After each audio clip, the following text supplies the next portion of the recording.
আসসালামু আলাইকুম বন্ধুরা। আমি ঢাকা বিশ্ববিদ্যালয়ে একটি জায়গায় ঘুরতে আসলাম। সেখানে আপনারা সবাই জানেন যে আহ, ঢাকা বিশ্ববিদ্যালয়ে হাইকোর্ট মাজার, ঠিক এই মাজার, এই যে মাজারটা দেখতে পারতেছেন, এই যে হাইকোর্ট মাজার এটা। আর আমি এখন আছি হাইকোর্ট মাজারের ঠিক একটু অপোজিটে, পশ্চিম পাশে। আপনারা অনেকেই জানতেন না, যে হয়তো এখানে আসলে সবাই জানতে পারবেন যে শেরে বাংলা ফজলুল হকের কবর কোনটা। এখানে আমিই জানতাম না, আমি আজকেই জানতে পারলাম যে ঢাকা বিশ্ববিদ্যালয় হাইকোর্ট মাজারের সাথেই যে এই যে আপনারা দেখতেছেন যে একটা স্মৃতি, এই যে এটা, এই যে এটা ঠিক নিচে এইটাই কবরস্থান। এবং এখানে আপনারা দেখেন এখানে তিনজন গুণী ব্যক্তি, এবং তারা এখানে শুয়ে আছেন। আমি এখানে আপনাদের দেখাই। এখানে এসে দিয়া একজনের নাম হলো হোসেন শহীদ সরওয়ার্দী। যে সরওয়ার্দীতে আমরা অনেক সময় ঘুরতে যাই, আপনারা দেখেন যে ঢাকা বিশ্ববিদ্যালয়ের ভিতরে যে সরওয়ার্দী পার্ক, এইটা ওনার নামে নামকরণ। তো আরেকজন আছে,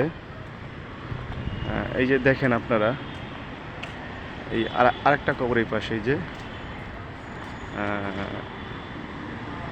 এই যে আমি দেখাই আপনাদের, খাজা নাজিমুদ্দিনের কবরস্থান, এটা কবর, এটা এই যে এই গেল একজন। আর আপনারা সবাই আসলে দেখতে পারবেন। আমি নিজেই দেখা অনেকটা অবাক হয়ে গেলাম যে এই জায়গায় শেরে বাংলা ফজলুল হকের কবর, এটা আমি জানতামই না। তো আজকেই জানলাম, খুব ভালো লাগলো যে ইনি আমাদের বরিশালের সেই বাংলার বাঘ যাকে বলা হইতো, সেই শেরে বাংলা ফজলুল হক এখানে শুয়ে আছেন আমাদের। এই যে আপনারা দেখেন, এই যে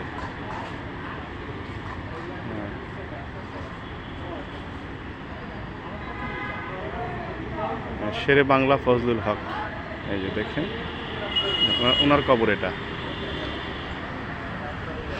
আর আমার ঠিক পূর্ব পাশেই আছে এই যে হাইকোর্ট মাজার। এখন আজকে শুক্রবার, আজকে আমি এখানে ইনশাল্লাহ নামাজ পড়ব।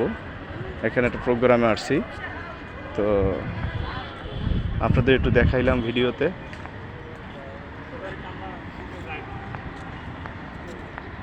আপনারা যদি আসেন এখানে ওনার কবরটা দেখে যেতে পারবেন।